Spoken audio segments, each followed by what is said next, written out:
Hello dear student, back পাঠশালা YouTube channel daily current অ্যাফেয়ার্সের ক্লাসে সকলকে স্বাগত।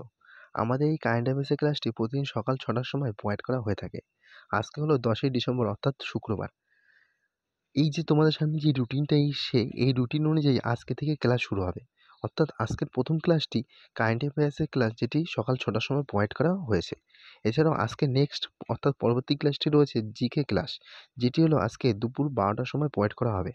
এছাড়াও আজকে তৃতীয় নম্বর ক্লাসটি হলো সন্ধ্যে 6টার সময় অঙ্কের ক্লাস, যেই ক্লাসে তোমাদের করানো হবে পার্সেন্টেজ অর্থাৎ শতকরা সংক্রান্ত পার্ট 1 অঙ্কের ক্লাসটি, যেটি এই ক্লাসটিতে থাকছে লো থেকে অ্যাডভান্স লেভেল পর্যন্ত অঙ্কগুলো।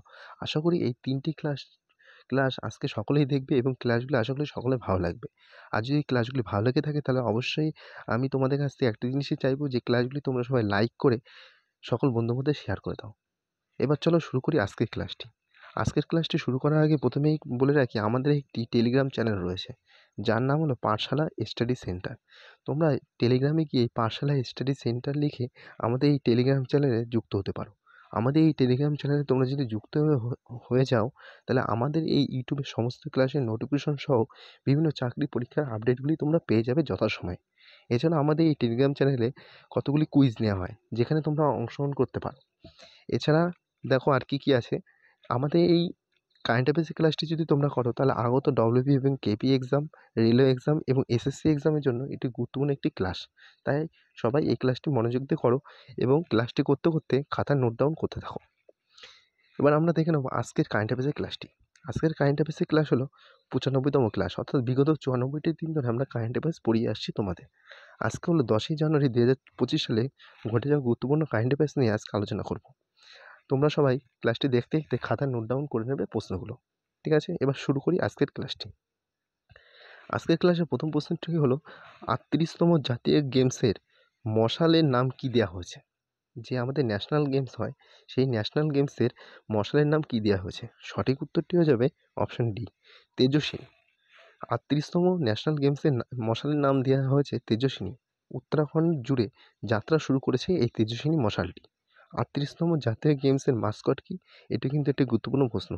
মাস্কটটি হলো মৌলি। 2025 সালে 28শে জানুয়ারি থেকে 14ই ফেব্রুয়ারি পর্যন্ত উত্তরাখণ্ডে 38তম জাতীয় গেমস অনুষ্ঠিত হবে। ভারতের প্রথম জাতীয় গেমস 1924 সালে লাহোরে অনুষ্ঠিত হয়েছিল। এই সম্পর্কিত আরও কিছু তথ্য আমরা অ্যাডিশনাল ইনফরমেশনে দেখে নিই। এই গেমসগুলির উদ্দেশ্য কী? উদ্দেশ্য হলো ভারতে একটি অলিম্পিক আয়োজন করা এবং সারা দেশে উদীয়মান প্রতিবাদে চিহ্নিত করা হলো এর উদ্দেশ্য। 1938 সাল পর্যন্ত এই গেমসগুলিকে ভারতীয় অলিম্পিক্স গেমস বলা হতো। অলিম্পিকের আদলে প্রথম আধুনিক জাতীয় গেমস 1985 সালে নয়াদিল্লিতে অনুষ্ঠিত হয়েছিল। এবার আমরা দেখব আজকের কারেন্ট অ্যাফেয়ার্সের 2 নম্বর প্রশ্নটি। 2 নম্বর প্রশ্নটি হলো, কে ভারতপোল পোর্টাল উদ্বোধন করেছে? অপর একটি ভেরি ইম্পর্টেন্ট প্রশ্ন, যে ভারতপোল পোর্টাল উদ্বোধন করেছেন কে? সঠিক উত্তরটি হয়ে যাবে অপশান এ, অমিত শাহ। ভারতপোল পোর্টালটি মাদক, অস্ত্র এবং মানব পাচারের মতো সীমান্ত অপরাধ মোকাবিলা করার জন্য 195টি দেশে ইন্টারপোলের নেটওয়ার্কের সাথে ভারতীয় তদন্তকারী সংস্থাগুলিকে সংযুক্ত করবে এই ভারতপোল পোর্টালটি। এই পোর্টালের সাহায্যে রাজ্যগুলির পুলিশ কোনো ওয়ান্টেড অপরাধী বা পলাতক সম্পর্কে গোয়েন্দা তথ্যের জন্য সরাসরি ইন্টারপোলের সহায়তা পেতে সক্ষম হবে এই পোর্টালের মাধ্যমে। আরও দেখে নাও এই সম্পর্কিত কিছু তথ্য। বিদেশি আইন প্রয়োগকারী সংস্থাগুলিও ভারতপোলের সাহায্যে কোনো অপরাধী সম্পর্কে তথ্য সংগ্রহ করতে সহজেই ভারতীয় সংস্থাগুলির সাথে যোগাযোগ করতে সক্ষম হবে। এবার দেখে নাও 3 নম্বর প্রশ্ন। 3 নম্বর প্রশ্নটি হলো, ইন্ডিয়ান স্পেস রিসার্চ অর্গানাইজেশন অর্থাৎ আমরা যাকে বলি ইসরো, এর 11তম চেয়ারম্যান হিসাবে কাকে নিযুক্ত হয়েছে? অপর একটি ভিভিআই প্রশ্ন, অর্থাৎ আমরা যে 3টি প্রশ্ন পড়ে আসছি, এই 3টি প্রশ্নই কিন্তু পরীক্ষা আসার মতন প্রশ্ন। এই ক্ষেত্রে ইসরোর 11তম চেয়ারম্যান হিসেবে নিযুক্ত হতে চলেছেন, সঠিক উত্তরটি হয়ে যাবে option A, V Narayan. V Narayan সম্প্রতি ইসরোর 11তম চেয়ারম্যান হিসেবে নিযুক্ত হয়েছেন। তিনি বর্তমান চেয়ারম্যান কে রয়েছেন এস সোমনাথের স্থলাভিষিক্ত হবেন। 14ই জানুয়ারি 2025 তারিখে পদ গ্রহণ করবেন, অর্থাৎ 14ই জানুয়ারি থেকে তার সময়কাল শুরু হবে ইসরোর চেয়ারম্যান হিসাবে। ভি নারায়ণকে 14ই জানুয়ারি 2025 থেকে 2 বছরের জন্য বা পরবর্তী আদেশ না দেওয়া পর্যন্ত নিযুক্ত করা হবে। অর্থাৎ তাকে নিযুক্ত করা হয়েছে কত বছরের জন্য? 2 বছরের জন্য, এবং তার কার্যকালের যে মেয়াদকালটা বা মেয়াদের সময়, সেটা বাড়ানোও যেতে পারে। ঠিক আছে, এবার যেহেতু এখানে ভি নারায়ণের কথা এসছে, তা আমরা অ্যাবাউট অফ দ্য টপিকে তাঁর সম্বন্ধে কিছু তথ্য দেখে নিই। তিনি ছিলেন একজন বিশিষ্ট বিজ্ঞানী। রকেট এবং মহাকাশযান প্রোপালশন বিশেষজ্ঞ হলেন এই ভি নারায়ণ। তিনি 1984 সালে যোগদান করেছিলেন ইসরোতে। পরে তিনি লিকুইড প্রোপালশন সিস্টেম সেন্টার অর্থাৎ এলপিএসসি এর পরিচালক হয়েছিলেন। পোলার স্যাটেলাইট লঞ্চ ভেহিকেল, যার সংক্ষেপ কি পিএসএলভি, এই পোলার স্যাটেলাইট লঞ্চ ভেহিকেল প্রকল্পের সাথে যুক্ত ছিলেন তিনি। তিনি আদিত্য মহাকাশযান, চন্দ্রয়ান-2 এবং চন্দ্রয়ান-3 প্রোপালশন সিস্টেমেও জড়িত ছিলেন এই ভি নারায়ণ। এবার আমরা ইসরো সম্পর্কিত কিছু তথ্য দেখে নেব। 15ই আগস্ট 1969 সালে ইসরো প্রতিষ্ঠিত হয়েছিল। যার সদর দপ্তর কোথায় রয়েছে? যার সদর দপ্তর রয়েছে ব্যাঙ্গালোর, অর্থাৎ কর্ণাটকের ব্যাঙ্গালোর রয়েছে যার সদর দপ্তর। এটি অন্ধ্রপ্রদেশের শ্রীহরিকোটা থেকে তার রকেট উৎক্ষেপণ করে এই ইসরো। ডক্টর বিক্রম সারাভাই ছিলেন ইসরো প্রতিষ্ঠাতা ও প্রথম চেয়ারম্যান ছিলেন। ডক্টর বিক্রম সারাভাইকে ভারতীয় মহাকাশ কর্মসূচির জনকও বলা হয়ে থাকে। এবার আমরা চলে যাব পরের প্রশ্নে। পরের 4 নম্বর প্রশ্নটি হলো, কেন্দ্রীয় সরকার ভারতের কোন প্রাক্তন রাষ্ট্রপতি স্মৃতিসৌধ নির্মাণের ঘোষণা করেছে? সঠিক উত্তরটি হয়ে যাবে অপশান বি, প্রণব মুখার্জি। ভারতের 13তম রাষ্ট্রপতি ছিলেন প্রণব মুখার্জি। এই প্রণব মুখার্জি স্মৃতিসৌধ নির্মাণের ঘোষণা করেছেন কেন্দ্রীয় সরকার। এবার অ্যাডিশন ইনফরমেশনে এই সম্পর্কিত কিছু তথ্য দেখে নাও। প্রাক্তন রাষ্ট্রপতি প্রণব মুখার্জি স্মৃতিসৌধের জন্য সরকার রাষ্ট্রীয় স্মৃতি কমপ্লেক্সের মধ্যে একটি জায়গা নির্ধারণ করেছেন। ন্যাশনাল মেমোরিয়াল কমপ্লেক্স রাজঘাট কমপ্লেক্সের একটি অংশ। প্রণব মুখোপাধ্যায় 31শে আগস্ট 2020 সালে মারা গিয়েছিলেন। তার সম্পর্কিত আরও কিছু তথ্য আমরা অ্যাডিশনাল ইনফরমেশনে দেখে নেব।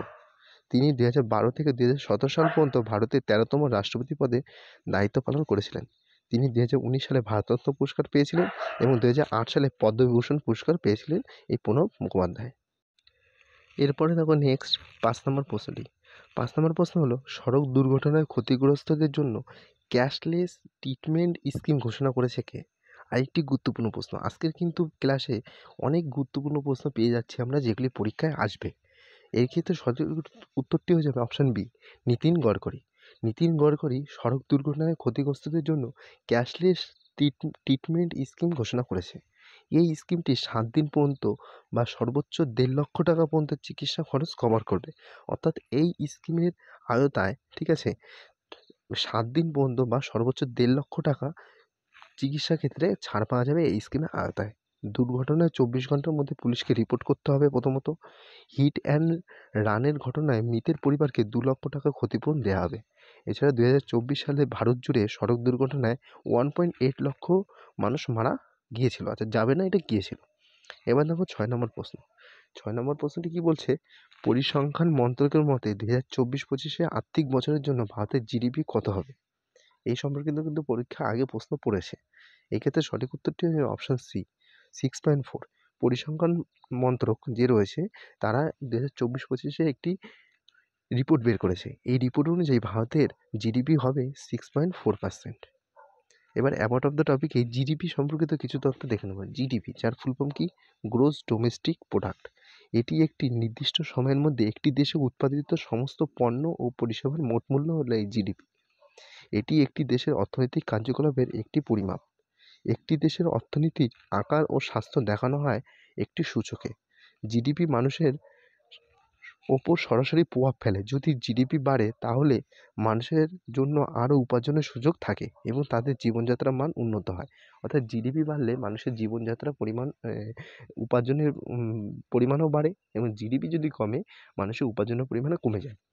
অর্থাৎ জিডিপির সাথে মানুষের উপার্জনের সমানুপাতিক সম্পর্ক। এবার দেখে নাও আজকের কারেন্ট অ্যাফেয়ার্সের 7 নম্বর প্রশ্নটি। 7 নম্বর প্রশ্ন হলো, সেপাইজলা বন্যপ্রাণী অভয়ারণ্য কোন রাজ্যে অবস্থিত যেখানে বিরল ব্যান্ডেড রয়্যাল প্রজাপতি পাওয়া গেছে? সঠিক উত্তরটি হয়ে যাবে অপশান সি, ত্রিপুরা। ত্রিপুরায় রয়েছে এই সেপাইজলা বন্যপ্রাণী অভয়ারণ্যটি, যেখানে একটি বিরল ব্যান্ডেড রয়্যাল প্রজাপতি পাওয়া গেছে। ত্রিপুরার সিপাহীজলা বন্যপ্রাণী অভয়ারণ্য প্রথমবারের মতো ইন্দোমালয় অঞ্চলে একটি বিরল প্রজাপতি পাওয়া গেছে।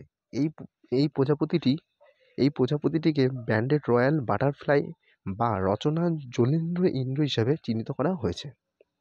এবার অ্যাবাউট অফ দ্য টপিকে আমরা দেখে নেব সিকিমের কিছু জাতীয় উদ্যান বা বন্যপ্রাণী অভয়ারণ্য সম্পর্কে।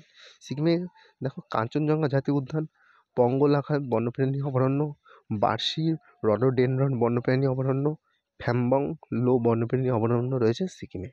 এবার দেখে নাও আজকের কারেন্ট অ্যাফেয়ার্সের শেষ প্রশ্নটি। শেষ প্রশ্ন হলো, 31শে জানুয়ারি কোথায় সবুজ মহাকুম্ভের আয়োজন করা হয়েছে? পাশের ছবিতে তোমরা একটু দেখে নাও। সঠিক উত্তরটি হয়ে যাবে অপশান এ, লখনৌ। 31শে জানুয়ারি লখনৌতে সবুজ মহাকুম্ভের আয়োজন করা হবে। এটি শিক্ষা, সংস্কৃতি, উত্থান ট্রাস্ট দ্বারা গঠিত হবে এই সবুজ মহাকুম্ভ মেলাটি। এর প্রধান পৃষ্ঠপোষক হবেন উত্তরপ্রদেশের মুখ্যমন্ত্রী কে রয়েছেন, যোগী আদিত্যনাথ। সবুজ মহাকুম্ভে প্রকৃতি, পরিবেশ, জল এবং স্যানিটেশনের বিষয়ে জাতীয় স্তরে সভা তৈরি হবে। তো ডিয়ার স্টুডেন্ট, এই ছিল আজকে কারেন্ট অ্যাফেয়ার্সের ক্লাসটি। ক্লাসটি যদি ভালো লাগে তাহলে অবশ্যই একটা লাইক করে দিও এবং চ্যানেলে নতুন হলে সাবস্ক্রাইব করে দিও আর ভিডিওটি সকল বন্ধুদের মধ্যে শেয়ার করে দিও। আর ধন্যবাদ সবাইকে ক্লাসটি সম্পূর্ণ দেখার জন্য। আর হ্যাঁ, ক্লাস শেষে অর্থাৎ এখন সবাই কমেন্ট বক্সে কমেন্ট করে জানাও যে ক্লাসটি সকলে কেমন লাগলো। ধন্যবাদ সবাইকে।